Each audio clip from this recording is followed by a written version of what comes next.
On rencontre cette fois Dr Alex Viezel-Mathieu qui nous reçoit dans son environnement, on va le dire naturel, parce qu'il passe probablement davantage d'heures ici qu'à la maison. Bonjour Alex. Bonjour. Merci beaucoup d'accepter l'invitation. Et pour les professionnels en santé, entre autres, c'est difficile de trouver du temps à l'agenda, donc on est privilégié d'avoir pu finalement se faufiler à l'agenda.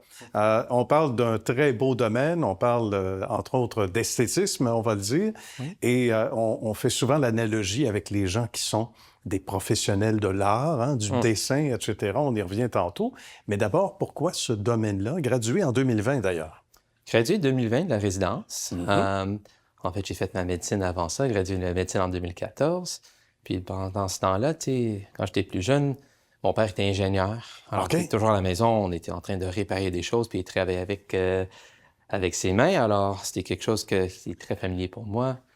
Puis la chirurgie, en fait, c'était ces deux choses-là ensemble, travailler avec ses mains pour aider du monde. Bien sûr, j'aime travailler avec des gens, rencontrer toutes sortes de gens. Alors, c'était vraiment ces deux côtés-là qui m'ont amené vers la chirurgie et vers la chirurgie plastique.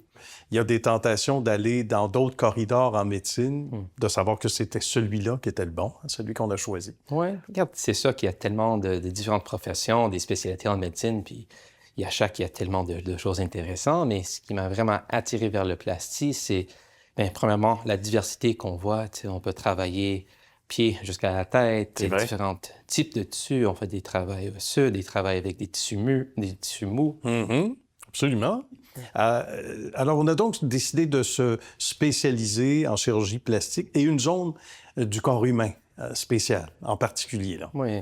Oui, exactement. Alors, chirurgie plastique, tant que la partie reconstruction, que je fais beaucoup à l'hôpital, mais aussi ici à la clinique, les chirurgies esthétiques. Alors, encore deux choses qui sont reliées, mais quand même assez différentes, mais vraiment capables de rencontrer toutes sortes de mondes différents, rencontrer du monde, aider des gens, puis faire toutes sortes de différentes procédures, puis chirurgie. Alors, c'est ça vraiment qui m'avait attiré. C'est moins stressant que ce qu'on peut imaginer.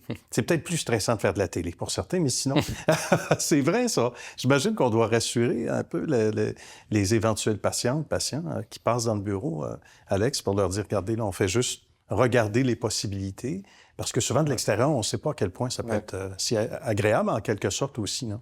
Oui, absolument. On voit souvent des patients qui viennent pour leur premier rendez-vous. Pour eux, peut-être ils réfléchissent à ça pour des mois, même des années. Ah oui. Puis ils prennent le premier pas pour venir au bureau. Puis ils sont assez timides, ils sont assez intimidés. Mais ce que je leur dis, aujourd'hui, on fait juste discuter. Voilà. Alors, c'est juste une discussion.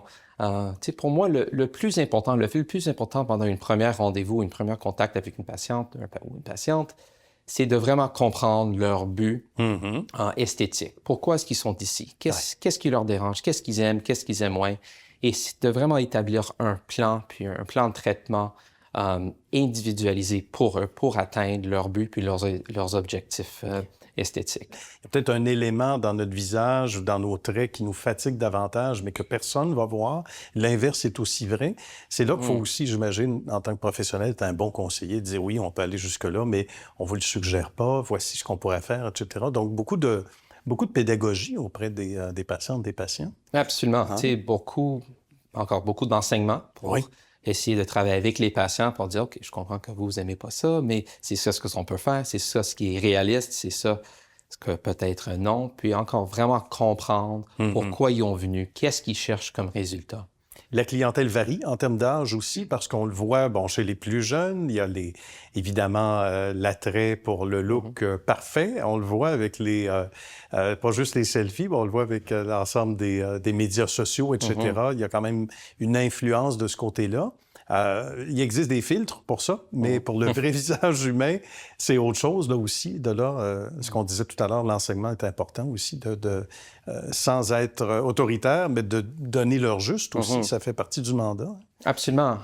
Puis comme vous avez mentionné, là, on voit tout le spectrum, beaucoup de différentes personnes, des femmes comme des hommes, des femmes plus jeunes, moins âge, plus âgés, puis on est capable vraiment d'offrir des différents services. C'est ça ce qui est fun dans notre cabinet ici, puis quelque chose qu'on voulait vraiment offrir à notre clientèle, c'est la gamme complète de services esthétiques. Parlons-en. c'est Oui. des injectables, des traitements non chirurgicaux comme des neuromodulateurs, Botox, agents de comblement, des chirurgies mineures comme des excisions de lipomes, de grains de beauté, d'accordons, puis aussi, bien sûr, toutes les chirurgies esthétiques, chirurgie du visage, facelift, lifting du cou, blépharoplastie, beaucoup de chirurgie mammaire, des augmentations, des redrapages, utiliser ses propres tissus, des propres gras, oui. des transferts de gras, c'est quelque chose qui est très populaire aussi. Bien sûr que, tu sais, les différentes chirurgies corporelles, alors, on est vraiment capable de prendre en charge nos patientes au début, puis jusqu'à la fin de leur paroi esthétique. Mais c'est bien parce que, veux pas, ça commence par une simple consultation. On le rappelle, si on le dit pour ceux qui n'étaient pas avec nous en début de reportage, Alex, c'est important d'abord soit de téléphoner ici ou finalement via le site web pour entrer en contact avec les gens qui vont ensuite vous amener au bureau d'Alex pour les bons conseils, ce qui n'engage à rien les personnes au départ. D'abord, c'est une consultation. Et il y a beaucoup de référencements aussi, on m'a dit. Donc, des gens qui sont bien servis et qui vont référer une amie, un ami, etc. Ça doit faire chaud au cœur aussi. On sait que le travail est bien fait, mais ça confirme le tout, là. Oui, ça, c'est toujours bon à voir. Bien. Bien, Alex, félicitations pour ce beau parcours, non seulement académique, mais cette carrière déjà bien entamée depuis un bon bout de temps. Et salutations à l'ensemble des membres de l'équipe. On se dit bonne suite de succès. Merci beaucoup. Merci.